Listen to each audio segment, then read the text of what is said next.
Lucas capítulo 19, do versículo 1 ao 10. Jesus entrou em Jericó e atravessava a cidade. Havia ali um homem rico chamado Zaqueu, chefe dos publicanos. Ele queria ver quem era Jesus, mas, sendo de pequena estatura, não o conseguia por causa da multidão. Assim correu adiante e subiu numa figueira brava para vê-lo, pois Jesus ia passar por ali. Quando Jesus chegou àquele lugar, olhou para cima e lhe disse: Zaqueu, desce depressa, quero ficar em sua casa hoje. Então ele desceu rapidamente e o recebeu com alegria. E todo o povo viu isso e começou a se queixar. Ele se hospedou na casa de um pecador. Mas Zaqueu levantou-se e disse ao Senhor: Olha, Senhor, estou dando a metade dos meus bens aos pobres, e se de alguém eu extorqui alguma coisa, devolverei 4 vezes mais. Jesus lhe disse: Hoje houve salvação nesta casa, porque este homem também é filho de Abraão, pois o Filho do Homem veio buscar e salvar o que estava perdido. Queridos, esse texto que vem narrar essa passagem maravilhosa na vida de Zaqueu, uma oportunidade concedida por Jesus para que ele experimentasse a salvação, ela tem muito a nos ensinar, de maneira que apliquemos na nossa vida hoje. Todos nós passamos por inquietações, como eu vejo as inquietações que Zaqueu estava vivendo naquele tempo. Muitos de nós às vezes têm passado por um desespero, e eu creio que Zaqueu estava passando por um momento assim, e desesperadamente ele queria ver Jesus como se fosse a única porta para que ele pudesse se reconciliar consigo mesmo e quem sabe até mesmo com Deus. Às vezes os problemas vêm de uma forma avassaladora sobre nós e nós não sabemos como lidar com isso, mas são oportunidades às vezes para nós nos encontrarmos com aquele, o único que tem todo o poder sobre os céus e sobre a terra. Ele pode se manifestar a nós como se manifestou a Zaqueu naqueles dias. Eu percebo que nesta passagem nós podemos analisar o comportamento de um homem que procurou Jesus, que depositou todas as suas esperanças em Jesus naquele encontro. Mas por um outro lado a gente pode analisar também o comportamento de Jesus. Aquele que veio e que de uma forma muito inteligente, uma inteligência que hoje seria conceituada como inteligência emocional, mas nós sabemos que por trás havia já uma inteligência espiritual, pela espiritualidade que Jesus já desenvolvia e manifestava entre os homens, e que por ter essa capacidade, ele soube conduzir aquela situação, de forma que ela chegasse a um objetivo que era de Deus, mas que também era procurado por aquele homem que desesperadamente queria ver Jesus. Muitas vezes nós confundimos as coisas, queremos ver solução para os nossos problemas e achamos que queremos ver Jesus. Mas o mais importante do que encontrarmos solução, uma saída para o momento que nós estamos vivendo, quero dizer para os irmãos, é encontrar-se com Jesus, porque Ele sabe como conduzir a situação da nossa vida, e não só para o momento que nós estamos vivendo, como para toda a nossa vida. Eu fico muito atento ao verso final, da narrativa do evangelista Lucas, quando ele diz no versículo 10, pois o Filho do Homem veio buscar e salvar o que se havia perdido. Narrativa que ele fez com relação às palavras finalizadoras de Jesus. Jesus disse mediante o testemunho de Zaqueu: hoje houve salvação nesta casa, porque este homem também é filho de Abraão. Pois o Filho do Homem, se referindo a si mesmo, veio buscar e salvar o que estava perdido. Se nós olharmos para o capítulo 15 de Lucas, e Lucas é o único evangelho que foi escrito em ordem cronológica, e no capítulo 15, ele vem contando 3 parábolas, as quais se finalizam também com uma frase como essa. Logo no início ele fala da parábola da ovelha perdida, depois ele fala da parábola da dracma perdida, depois ele fala da parábola do filho perdido, o filho pródigo. E em todas essas parábolas, a conclusão de Jesus vem com relação à recuperação, ou seja, o desejo de Deus de recuperar algo que estava perdido. Especificamente na parábola das ovelhas, logo no início do capítulo 15, diz que todos os publicanos e pecadores estavam se reunindo para ouvir Jesus, mas os fariseus e os mestres da lei o criticavam. E aí nós vemos também uma passagem em comum com aquela que aconteceu na casa de Zaqueu. Logo no versículo 2 do capítulo 15, diz que os fariseus e os mestres da lei criticavam Jesus dizendo: este homem recebe pecadores e come com eles. Na passagem que nós acabamos de ler, narrando o encontro de Jesus com Zaqueu, nós vemos que Jesus também fora criticado pelos mestres da lei, pelos fariseus, dizendo que ele estava se hospedando na casa de um pecador. Eu queria falar um pouquinho sobre Zaqueu. O texto diz que ele era um publicano. E o publicano era o judeu que tinha sido escolhido pelo governo romano que imperava naquele tempo para cobrar impostos dos seus próprios irmãos e repassá-lo para o Império Romano. Normalmente era de praxe que todo publicano ele fosse estigmatizado como um corrupto, um cobrador de impostos que costumava cobrar a mais e ficar com uma parte para si. Zaqueu carregava sobre si esse estigma. Não sabemos se de fato ele carregava o peso da culpa pela corrupção ou por algum outro tipo de pecado, mas normalmente o que atrai, o que leva o homem à presença de Jesus é o peso do seu pecado. Não importa que natureza seja esse pecado. Mas por quê? Porque Jesus é o único que pode perdoar pecados, é o único que pode reconciliar o ser humano pecador, que já reconheceu a sua situação de pecador com Deus. E nessa parábola que Jesus contou em Lucas 15, acerca da ovelha perdida, Jesus não está falando do bom pastor, Jesus está falando dos próprios fariseus, dos próprios mestres da lei. Ele diz assim: qual de vocês, que possuindo 100 ovelhas e perdendo uma, não deixa as 99 no campo e vai atrás da ovelha perdida até encontrá-la? E quando a encontra, coloca alegremente nos ombros e vai para casa. E ao chegar, reúne seus amigos e vizinhos e diz: alegrem-se comigo, pois eu encontrei a minha ovelha perdida. E aí Jesus conclui dizendo: eu lhes digo que, da mesma forma, haverá mais alegria no céu por um pecador que se arrepende do que por 99 justos que pensam que não precisam de arrependimento. As 99 ovelhas que foram deixadas, aqui não se refere à igreja hoje, mas se refere já naquele tempo aos próprios fariseus, mestres da lei, que mesmo confrontado com os seus pecados, diante de Jesus, achavam que não tinham do que se arrepender. E o que Jesus está falando é: mesmo que um venha se arrepender, ele vai ter mais valor do que os 99 que acham que não precisam de arrependimento e, portanto, não precisam de salvação. Percebem que o que aconteceu na vida de Zaqueu é algo bem semelhante? Jesus vinha caminhando em Jericó, e uma dessas ovelhas, poderíamos pensar assim, desesperadamente queria vê-lo, e então, por saber onde Jesus iria passar, confrontando-se com a sua limitação de estatura, então resolve subir numa árvore, e o texto explica que era uma figueira brava. Zaqueu não mediu esforços para conseguir selar esse encontro com Jesus.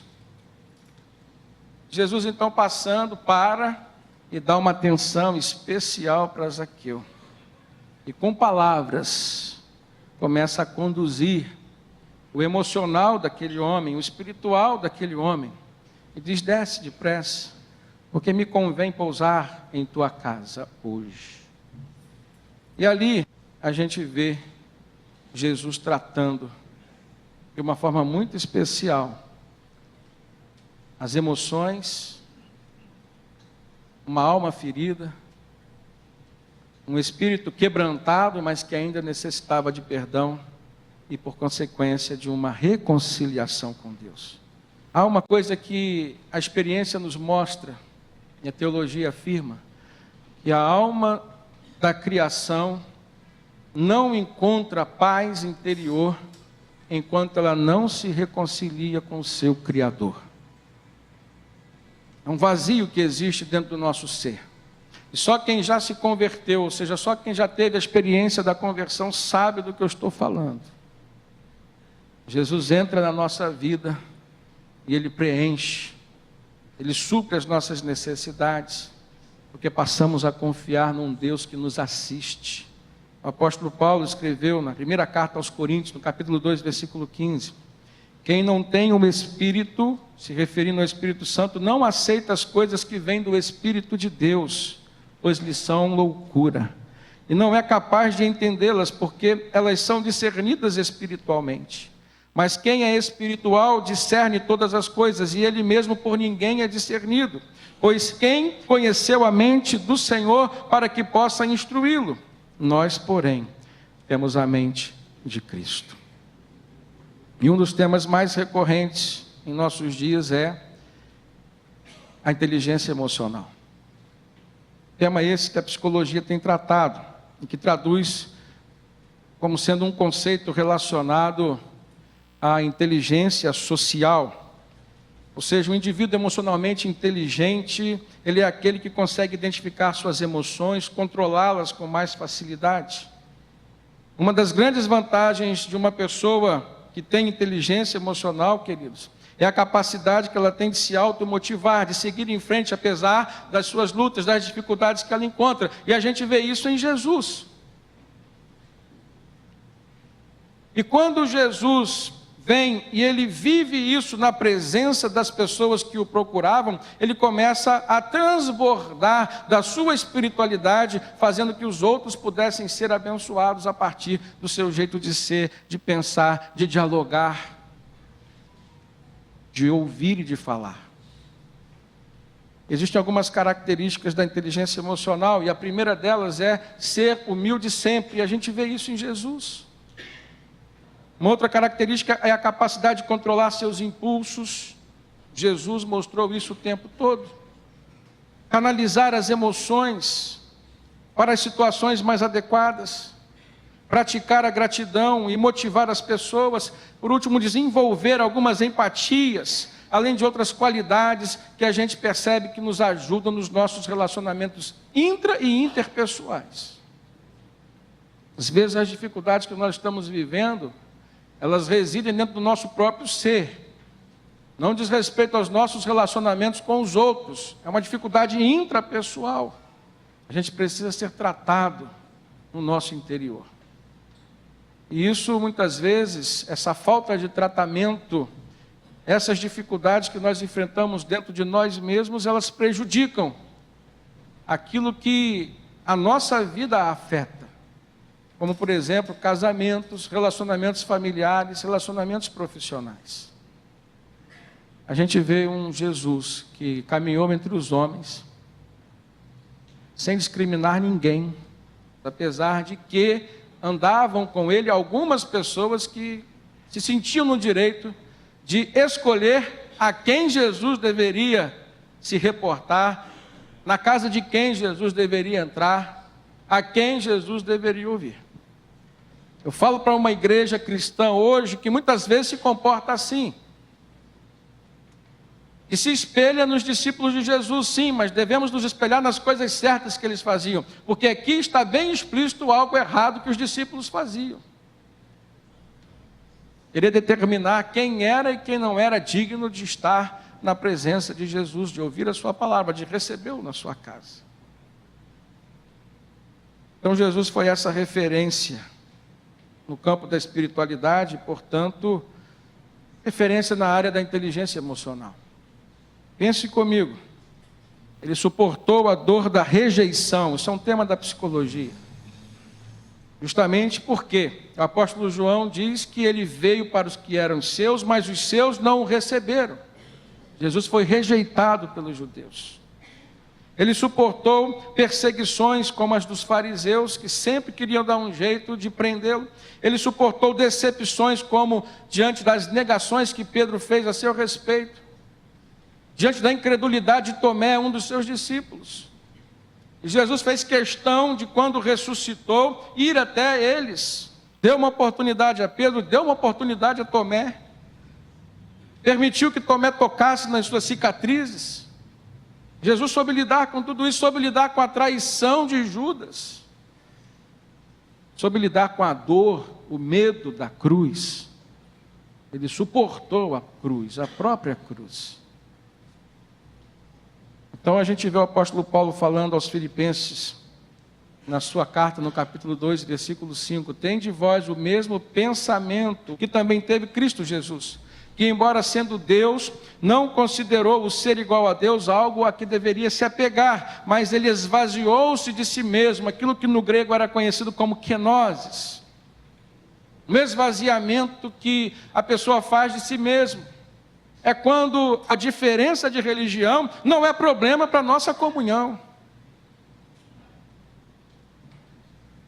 A gente precisa ser tolerante, irmãos, no amor. É quando as divergências políticas não impedem que nós caminhemos juntos, respeitando as diferenças uns dos outros. Nós precisamos praticar a kenosis que Jesus praticou. Ele se esvaziou, santo como ele era, e a Bíblia diz que ele não pecou, ele conviveu com pecadores, não para desfrutar de pecados, mas para levar transformação à vida de homens e mulheres que desesperadamente, ansiosamente, como Zaqueu, desejavam encontrar salvação, porque o Filho do Homem veio buscar e salvar o que se havia perdido. É maravilhoso a gente ver isso de uma forma muito prática. Jesus esbanjou, vamos dizer assim, inteligência emocional. Aos fracos ele encorajava e dava força, mostrando que eram fortes. E o apóstolo Paulo, como um grande apóstolo do Senhor Jesus, disse o quê? Quando estou fraco, é que eu sou forte. Jesus, aos fortes, mostrava o quanto eles eram vulneráveis e fracos. Zaqueu era uma pessoa aparentemente forte. E às vezes a gente se vê assim, irmãos. A Bíblia fala que a soberba precede a queda, a ruína.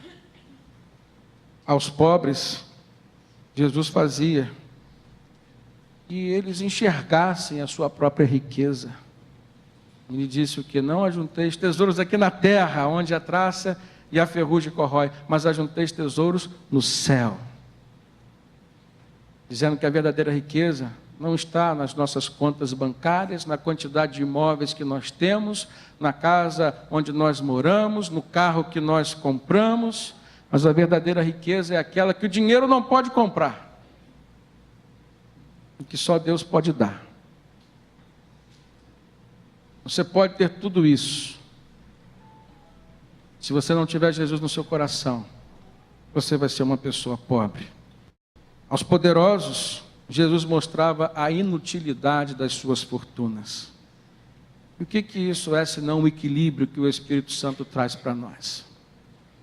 E o apóstolo Paulo escreveu para Timóteo dizendo, porque Deus não nos deu um espírito de covardia, Timóteo, mas de amor, de poder e de equilíbrio ou moderação. O Espírito Santo traz a nós a inteligência emocional, ele nos faz sermos pessoas mais inteligentes emocionalmente e, portanto, podemos brilhar, reluzir a luz de Cristo nos ambientes onde nós estivermos, principalmente dentro da nossa casa, para a nossa família. No caso de Zaqueu, publicano, rico, pecador, ele foi abençoado pela inteligência emocional e espiritual de Jesus. E todos nós precisamos, irmãos, de uma certa forma, sermos como Zaqueu. O fato de Zaqueu subir no alto de uma árvore tem um significado muito especial. Um homem rico, poderoso, conhecido, se expõe, sobe numa árvore. O subir numa árvore era o reconhecimento de uma limitação física que ele tinha, de uma limitação humana. Em algum momento da nossa vida, se precisarmos, Jesus vai nos confrontar com as nossas limitações humanas. O reconhecer a nossa pequenez não significa nos sentirmos inferiorizados, não, mas é nos colocarmos na condição de alguém que realmente sabe o que é e quem é, de quem deve depender. Nós devemos subir numa árvore como Zaqueu subiu, não como um sinal de procura de engrandecimento ou destaque, mas devemos subir numa árvore, numa postura de quem reconhece que é preciso mudar de situação, mudar de posição. É essa mudança que nos coloca diante do novo, e Jesus era o novo. Aonde você está hoje, talvez você não esteja vendo Jesus, talvez você não esteja em comunhão com Jesus. Por mais confortável que seja o lugar onde você está, seu trabalho, sua profissão, seu conforto social, econômico, financeiro, mas às vezes você está tendo uma prosperidade financeira, mas uma miserável vida espiritual. Você precisa sair de onde você está. Você precisa encontrar uma árvore que te aproxime de Cristo, da onde você vai enxergar Cristo. Estou cansado de ver crente feliz com tem, com a casa na praia, com o sítio, com o carro, com tudo isso, e eu vejo que tudo isso que eles têm, tem os afastado de Deus, tem afastado seus filhos de Deus, e a gente começa a ver famílias se desfazendo. Interessante a gente ver que não foram as atitudes de Zaqueu que trouxeram a salvação à sua vida, mas sim a presença de Jesus nele. Os legalistas acham, foi porque Zaqueu deu metade do que tinha para os pobres, foi porque ele se comprometeu a restituir 4 vezes mais àqueles a quem ele tinha extorquido, se ele tinha extorquido.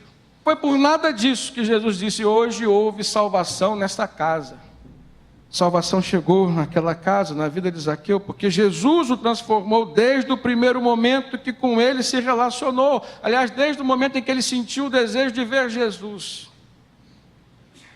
Começou a ter transformações na sua vida. Jesus olhou para Zaqueu na árvore e disse, Zaqueu, desce depressa. Me convém estar contigo. A quem Zaqueu buscava, por ele foi recebido. Não houve negativa, não houve rejeição da parte de Jesus por Zaqueu. Lá em Apocalipse a gente vê Jesus falando para a igreja de Laodiceia, eis que estou à porta e bato, se alguém ouvir a minha voz e abrir a porta, eu entrarei na sua casa, cearei com ele e ele comigo. Jesus está falando para crentes. Aqui Jesus foi para a casa de um não crente, de um publicano. Mesmo cristãos, as portas de nossa casa ou do nosso coração estão fechadas para Cristo. É triste isso. Jesus não se importou com o estigma de Zaqueu, nem o discriminou. A partir dali, Jesus iria escrever uma nova história na vida de Zaqueu, porque a Jesus Zaqueu se entregou. Preste atenção nisso. O seu pecado não é um fator impeditivo para você chegar a Cristo. É um fator para você continuar com Cristo. Mas com Jesus, com o Espírito Santo, porque é Jesus quem te dá, vai ser muito mais fácil você se livrar do pecado que hoje te impede de ter uma comunhão com Deus. Eu vejo que Jesus reabilitou Zaqueu diante da sociedade e o reconciliou com Deus. Foi justamente no momento em que Jesus disse, hoje houve salvação nesta casa. Se referindo a Zaqueu, diante de todas as pessoas que viram. E aí Jesus diz, porque o Filho do Homem veio buscar e salvar o que se havia perdido. Ou seja, eu vim aqui buscar este homem, eu vim salvá-lo, porque ele é como aquela ovelha perdida,